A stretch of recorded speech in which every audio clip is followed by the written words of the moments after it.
Dot vs Penny, a rampaging Scovillain, and Liko finally catches a new Pokemon. Let's talk about Pokemon Horizons episode 102. This episode picks up right back where we left off in episode 101 with Dot and Penny's battle, Quaxwell and Tinkatuff versus Sylveon and Flareon, and this was a pretty solid battle. Near the beginning, Quaxwell lands an attack on Sylveon, which randomly causes it to start acting really weird. This was because of Sylveon's cute charm ability, causing it to be infatuated with Penny's Pokemon. I like how they went about this, and Dot having Tinkatuff attack Quaxwell to snap him out of it was a unique strategy. The battle was a bit short, but I did like the inklings we got of both Dot's and Penny's tactics because, let's be honest, personality-wise, they're pretty similar characters. In the end, Penny actually wins though, and even though I feel like Dot did more to deserve a victory, that's not always how Pokemon battles go, so I'm not mad about it. I do feel like the continuation of this episode from the last is a little odd because the rest of the episode after this has nothing to do with Naranja Academy. The next day, the gang goes to explore one of the Lockweem sightings on the map that Penny gave them, and it turns out it's actually an area they've been to with Rhyfort during the Terastal debut arc.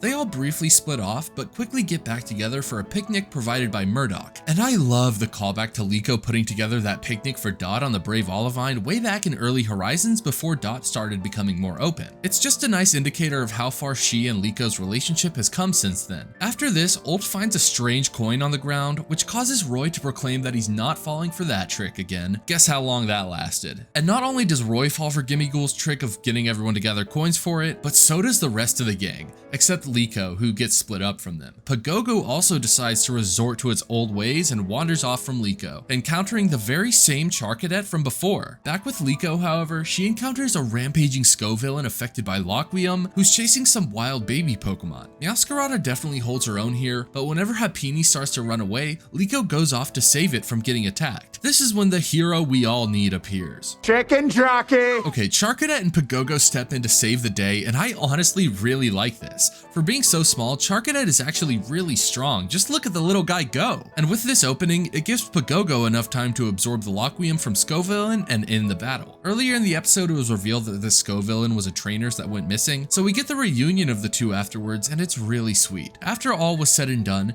Liko is saying bye to the Charcadet when it actually ends up requesting to be caught and join Liko's team. This was semi-expected, and I low-key got spoiled, but it was still really amazing to see. My only gripe here is I wish we had a full episode instead of shoehorning an unrelated battle at the beginning, because it would have probably made this capture feel so much more satisfying. Either way though, I'm really excited to see what comes of Charcadet joining Liko's team. I feel like this is such a great fit. Really solid episode. And if you want to know what happens next, drop me a follow for weekly Pokemon Horizons reviews.